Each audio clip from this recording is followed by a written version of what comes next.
Hablemos de cooperativismo.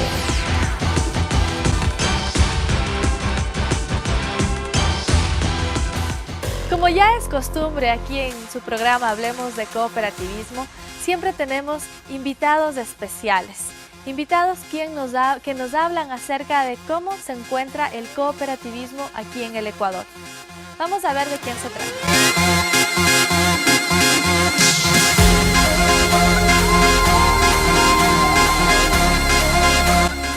Muy buenos días a todos los cooperativistas. Esta vez vamos a tratar un tema con un especialista y un cooperativista que tenemos la oportunidad de conocerle la mayoría de los ecuatorianos. Es Miguel Gaibor, quien ha dedicado su vida al cooperativismo de ahorro y crédito y también al cooperativismo en general. Con Miguel queremos ver cómo está la situación del cooperativismo en este momento en que prácticamente ya tenemos la norma legal establecida, ya tenemos las resoluciones que la Junta Monetaria estábamos a la espera que nos promulgue. Entonces ahora ya tenemos el camino de las cooperativas para ir cumpliendo ciertas normas en ciertos plazos de tiempo que nos han dado. Especialmente las cooperativas que estamos del Cemento 2 hacia el Cemento 5, porque las del Cemento 1 tienen un cumplimiento obligatorio e inmediato, porque ellos ya estuvieron en la Superintendencia de Bancos. Miguel, muy buenos días. ¿Cómo le ves al cooperativismo ecuatoriano en estos momentos? Gustavo, buenos días. Después de, como tú decías, después de años y años de transitar por el camino del cooperativismo, pero del cooperativismo, no de finanzas con nombre de cooperativismo. Al final de la vida uno dice, o está tentado a decir, hemos arado en el mar, porque realmente en este momento el panorama del cooperativismo ecuatoriano es desalentador, por decirlo menos. Hay un segmento, el segmento 1, muy bien posicionado en este momento, que no tiene problema porque son financieras bajo el nombre de cooperativas. Yo diría la mayor parte de las cooperativas, no todas, de esas cooperativas simplemente son financieras bajo el título, bajo la norma cooperativa, pero no más. Los otros segmentos, el segmento 2 está llegando al mismo camino, va por el mismo camino, y como las regulaciones son exactamente iguales, al tiempo va a tener que conformarse y seguir exactamente lo que está haciendo el segmento 1. Queda en el segmento 3, que todavía agrupa y que agrupa en este momento a la mayor parte de las cooperativas. Queda el segmento 4 y el segmento 5, que son apenas poquísimas cooperativas, que son muy pocas cooperativas. Estos segmentos, ¿qué pasa en estos segmentos? Hay una especie de desesperación, lo digo yo, frente a la cantidad de regulaciones, de imposiciones, de exigencias de la superintendencia. No está mal que haya exigencias, no está mal que haya regulaciones, pero el modo como lo están aplicando, la falta de acceso a la superintendencia, la discontinuidad y la descoordinación de la superintendencia, de los diversos estratos de la superintendencia, hacen que las cooperativas se sientan muchas veces desesperadas y las más pequeñas incapaces en este momento de responder a esas exigencias porque no tienen el dinero suficiente para contratar el personal que atienda a eso, para los procesos que significa eso, para contratar la parte técnica que supone manejar la liquidez, manejar los riesgos, manejar las provisiones. En definitiva, las cooperativas se sienten en este momento bastante molestas, no por las normas en sí mismos, sino por la manera con que le están aplicando. Miguel, si tomamos en cuenta que las cooperativas del cemento 4 y 5 representan el 75% de las cooperativas, y al darnos algunas normas ya establecidas para poder ajustar las reservas y su patrimonio, que nos han dado, dependiendo del cemento, mucho tiempo, muchos años, ¿tú crees que eso será factible para las cooperativas que puedan reabastecerse o tendrán algún problema? Llama la atención precisamente esta regulación que le da tanto tiempo para lograr alcanzar el nivel debido hasta el año 27. Es que las cooperativas podrán hacerlo, más bien dándoles tanto espacio de tiempo, las cooperativas en este momento se van a descuidar porque no les urge de ninguna manera llegar a estos límites, y en el momento en que se descuiden, lo que están haciendo es entrar en el camino de la disolución, de la desaparición. Claro, pero hay medición año por año. Hay medición año por año, exactamente, pero es tan poco, es tan largo el tiempo que realmente no entendemos cómo es que se dio esa norma.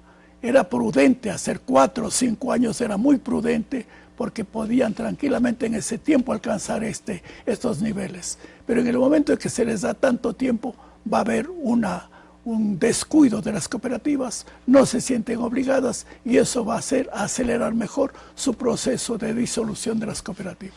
Miguel, vos que tienes mucha experiencia y has creado muchas cooperativas, especialmente en estos cementos 4 y 5, ¿cómo le ves ese ámbito de accionar de las cooperativas de ahorro y crédito? Como tú les decías, claro, digamos en tiempos anteriores, hace 6 años, era un cooperativismo de ahorro y crédito. Ahora son cooperativas financieras porque ahora tenemos una ley de la Junta Monetaria la que regula las cooperativas de ahorro y crédito, ¿no? Tenemos otro esquema diferente al otro tipo de cooperativismo que teníamos anteriormente. Estas cooperativas, que son fundamentalmente las que sirven a comunidades específicas, que es realmente el papel del cooperativismo, responder a necesidades definidas, a necesidades nacidas de la comunidad. En el momento, estas son las cooperativas que deberían estar cumpliendo su mejor papel en este momento. Deberían proseguir su camino, es decir, estas cooperativas no deberían desaparecer, porque son realmente las que están recogiendo el pensamiento cooperativo y sirviendo a una comunidad específica. En el momento en que le ponen todas estas exigencias, se olvidan de que pertenecen a una comunidad, y por las exigencias de la superintendencia y por las regulaciones ya no pueden ser exactamente las que responden a las necesidades. Yo tengo una asesora que trabaja conmigo en cooperativas, ha pasado por cooperativas grandes y de pronto llegó a una cooperativa, a Sicchus, la Cooperativa Unidad y Progreso, y me dijo: ahora recién conozco lo que es el cooperativismo, el verdadero cooperativismo. Una cooperativa con 5 millones en activos, que la manejan 6 personas, nada más, pero que todo el mundo es conocido y se conocen entre ellos. Entonces todas las regulaciones dicen, el gerente dice: ¿para qué me cargan de tanto papel?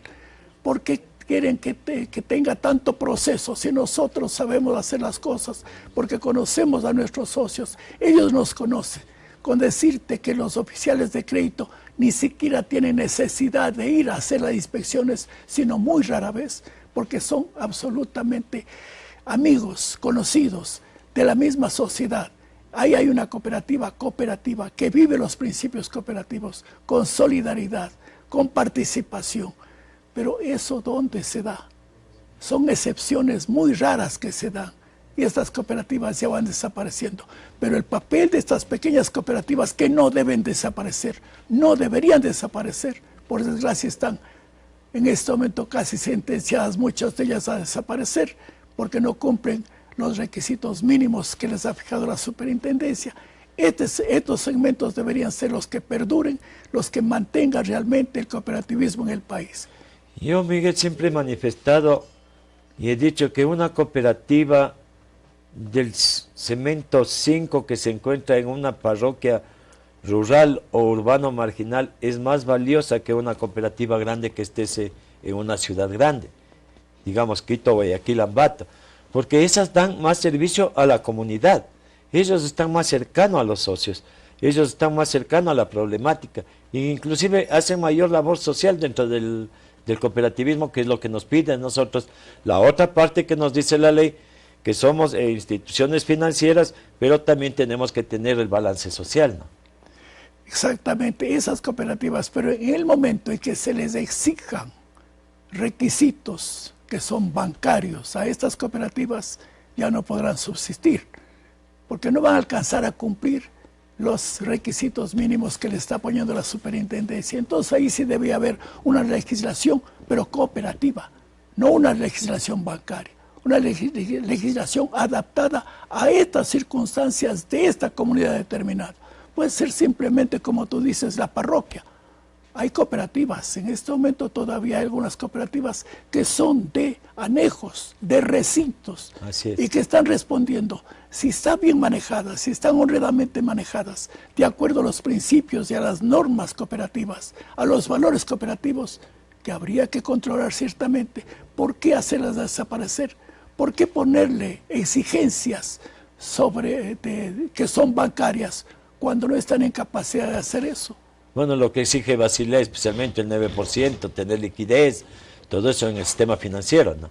A ver, Basilea, ¿qué es? También habría que pensar un poco, ¿qué es Basilea? Claro, ¿Quiénes son los que conforman Basilea? La banca. Son las grandes, pero ni siquiera la banca normal, las grandes transnacionales, que ponen sus criterios para beneficio de ellos, y que son los primeros en no cumplirlos. Alguien decía, pregunte si la banca europea está cumpliendo los principios de Basilea. No los cumple. Y entonces, sin embargo, nosotros ingenuamente estamos tratando de poner principios de Basilea para nuestras cooperativas rurales, pequeñas, de anejos, de parroquias, de recintos. ¿Cómo así? Entonces, ¿dónde está toda la tradición? ¿Dónde están los valores cooperativos que hemos tanto predicado en años anteriores? Que y hasta ahora también predicamos eso. Pero ¿cuántos están predicando, Gustavo? ¿Cuántos? Yo te contaba alguna vez que en una reunión con 120 cooperativas se me ocurrió preguntarles a ver si alguien conocía los principios cooperativos. Uno me respondió y acertó con 3 de los 7 principios cooperativos. Y había 120 cooperativas, pero los directivos, ni siquiera los directivos sabían los principios ni los valores cooperativos. Entonces, ¿de qué estamos hablando? De las cooperativas de negocio, de las cooperativas familiares.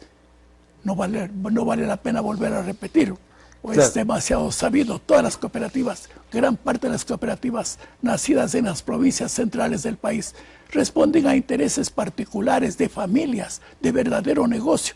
Acuérdate, hay una cooperativa que el gerente, con un gerente, la mujer maneja otra cooperativa, el primo maneja otra cooperativa, el otro primo maneja otra cooperativa, es decir, y esto la superintendencia creo que no está tomando en cuenta. Mirando simplemente las últimas cooperativas que desaparecieron. En el año 2010, yo presenté al director de cooperativas una documentación sobre la cooperativa Acción Rural. Le dije, mira, algo hay que hacer. Desde el 2010 ya tenía problemas la cooperativa. Lo dejaron pasar, hasta que al fin le cayó el machetazo y se acabó. ¿Y qué pasa con las cooperativas institucionales? Porque cerradas no hay, son institucionales. La ley no nos habla ni de cerradas ni de abiertas, sino las institucionales. Pues porque que tienen otra connotación diferente a ese cooperativismo que nosotros llamamos abierto, de atención al público libremente, que damos créditos a cualquier persona que pase por ahí, le hacemos socio, pero las institucionales tienen otro esquema. Tienen otro esquema, hay mayor identidad, y ahí sí hay una participación real, hay una participación verdadera, porque ellos están aportando y al mismo tiempo están sirviéndose de las cooperativas. Pero es que también las otras cooperativas deberían tener las mismas características, En este momento, por decir algo, el ahorro, ¿qué pasa con el ahorro? El ahorro se ha vuelto cada vez más difícil. ¿Por qué? Ya lo decía el BID años anteriores. No sé si conocieron todos un libro que sacó el BID hace algunos años. Y decía una frase: en el momento en que las cooperativas tienen acceso a dineros de afuera, a fondeo externo, el ahorro se acabó. En ese momento nadie piensa en el ahorro, no se hace nada por el ahorro, porque simplemente se piensa en el fondeo externo. Y se dedica solo al crédito. Se dedica solo a crédito. Mira los balances de ciertas cooperativas. Puedo citar algún ejemplo. Una cooperativa con 300.000 en patrimonio y una deuda de 600.000. ¿Entiendes cómo qué está pasando con eso? Veo los balances y veo que en pago a los intereses de los ahorros ha gastado $4.000 en el semestre, y en pago a créditos externos gastó 15.000. Entonces el ahorro, el dinero que debía quedar para desarrollo de la comunidad, para desarrollo de sus socios, para alcanzar una vida mejor allí, que eso es lo que pretende el cooperativismo, se va afuera. En la corporación, cuando comenzamos a trabajar con la corporación, ellos estaban totalmente de acuerdo que ese dinero debía quedar, pero ese dinero se va afuera, sea el CONAFIP, sea lo que sea, pero ese dinero sale de la comunidad, no se queda en la comunidad. Entonces, ¿de qué desarrollo local estamos hablando? Entonces, vale la pena retomar, volver de nuevo a los principios. La cooperativa se nutre de sus propios fondos, no de fondos de afuera. Esa es otra idea. Y eso nos da las cooperativas, especialmente rurales o localistas, porque todos sus socios ahorran y sale de ahí. Igual estas cooperativas institucionales también, el Exacto. dinero es barato, o sea, no les cuesta, como tú dices, pagar tanto dinero afuera, sino que el dinero viene de ahí, y esa es la filosofía del cooperativismo, reunirse entre todos los socios el dinero, y de ahí que salga para dar de crédito. Eso es O sea, el cooperativismo. en sí es el... Y los excedentes vuelven de nuevo a los mismos socios, Claro. a sus participantes. Hay un círculo virtuoso que se queda ahí dentro, y entonces ahí sí hay desarrollo, ahí sí hay mejoramiento de la calidad de vida. Pero lo otro, que las grandes cooperativas que están haciendo negocio, simplemente Préstamos. para presentar. O sea, que no hay ahorro y crédito. Ahí no hay ahorro y crédito. Yo no veo que haya ahorro y crédito. Bueno, además están trabajando con clientes. Entonces, en el momento que haya clientes no hay cooperativismo. Simplemente así. Entonces, frente a eso, ese es el panorama del cooperativismo. Entonces, ¿qué hacer en este momento? Hay una reforma que está en marcha. ¿Podremos hacer algo? ¿Podremos influir algo? ¿Alguien nos va a escuchar? ¿Alguien querrá escucharnos? Tendrán que escucharnos, Miguel. Tendrán que escucharnos, pero a la hora de la hora, como ha pasado las últimas reformas. Ustedes propusieron algo. A la hora de la hora el ministro dice, así es. ¿En qué quedaron ustedes? Con todas sus propuestas, con todo lo que aportaron para eso, con todas las demandas que presentaron a nombre del cooperativismo. Sin embargo, desde arriba la norma es diferente y no sirve para más. Así es, Miguelito, y muchas gracias. Esas experiencias tuyas que siempre son valiosas para el cooperativismo. Y el mensaje que nos deja Miguel: hagamos cooperativismo de ahorro y crédito. Volvamos a los principios, a los valores del cooperativismo.